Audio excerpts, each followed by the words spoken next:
5 minutes. Mr. Secretary, do you agree with Senator Schumer's call for regime change in Israel? No.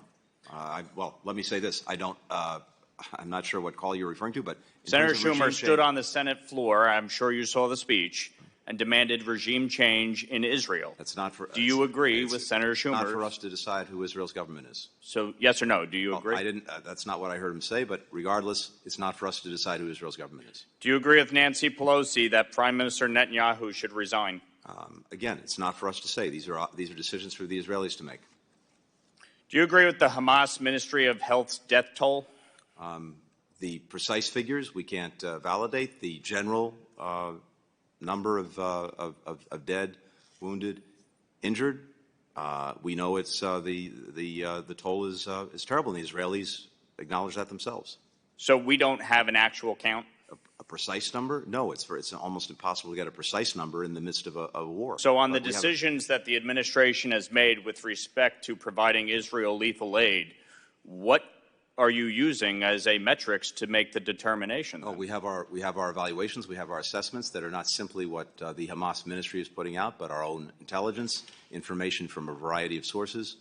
So do you reject the Hamas Ministry of Health's numbers? In terms of the precision of the numbers, I can't validate those numbers, but generally speaking, the rough number is the position of the State Department that they're not accurate? Again, are they accurate to the person? Of course, we can't validate that. It's impossible to do that. The United Nations recently revised down the death toll by almost 50%. Do you believe that to be accurate?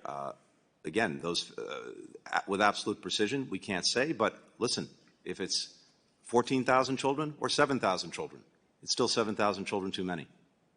Do you blame Israel or Hamas for that? I blame Hamas has created this the crossfire that so many of these people are caught up in. Okay, you agree they use their own innocent civilians as human shields, I do, correct? but I also believe that Israel must maximize every possible effort to protect civilians. Well, didn't the State Department put out a report saying that they are? We put out a report that went through this in some detail, both in terms of the use of weapons and also humanitarian And what assistance. did your report find? Is Israel using maximum care or no? Our report found that based on the totality of damage that's been done, it's reasonable to assess that in some instances, Israel has acted in ways that are not in accordance with international humanitarian law. Those instances are under a review and investigation by us, but also critically by Israel. And that's the important point as well. It has the ability to self-police, and we have to hold ourselves, whether it's Israel, the United States, or any other democracy, to the highest possible standards in war, even a war that was brought to them by a vicious terrorist group and one that engages in practices like hiding behind civilians. Even there, they and we have an obligation to do everything possible to make sure that, to the best of our ability, civilians are not harmed. And do you think that they're doing that to the best of their abilities? I think that there's a gap between the intent that's stated to do that and some of the results that we've seen, and we want to make sure that that gap is closed. So do you believe Israel is committing a genocide? No. Okay. Why did the State Department mourn the death of President Raisi? We've offered official condolences in the past when countries lose their leaders. That doesn't change in any way the fact that Mr. Raisi horrifically repressed his own people as a judge and then as president of the country. It doesn't change in any way our policy toward Iran. You agree Iran is the greatest state sponsor of terror, correct? If it's not number one, it's certainly very near the top of the list. Okay. And do you agree that they fund Hamas about roughly 93% of their budget? Hamas has been significantly funded by Iran. Of course, Hamas has also been funded by other sources, but Iran, yes. Is do you believe that Iran and its proxies, Hamas, want to wipe Israel off the face of the earth? I do.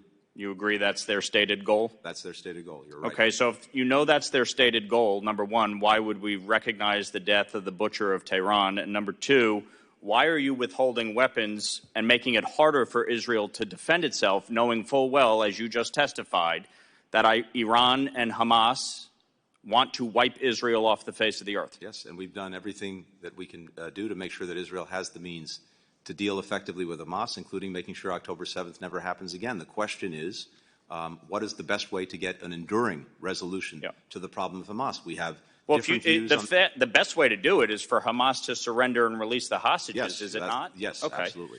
So this administration has been an abject disaster when it comes to Iran. Since Joe Biden took office, Iranian petroleum sales are up $88 billion. It's why I fought to get my bill, the SHIP Act, and the Iran-China Energy Sanctions Act passed. Are you prepared to enact these into law as part of the administration? And what steps have been taken since this bill was passed weeks ago to start enacting the SHIP Act? We have found and deemed as blocked more than 50 ships. We'll continue to identify others. We're working to deflag ships so that they can't move and get services from port to port to get at the fleet that is conducting the illicit trade in oil and petrochemical products. And you agree China is the biggest purchaser of Iranian petroleum? China is certainly, again, either at the top of the list or near it. Yes. Thank you. My time has expired. I now recognize Madeleine Dean for 5 minutes. Thank you, Mr. Chairman, and thank you, Secretary Blinken, for being here today, for your years of faithful service.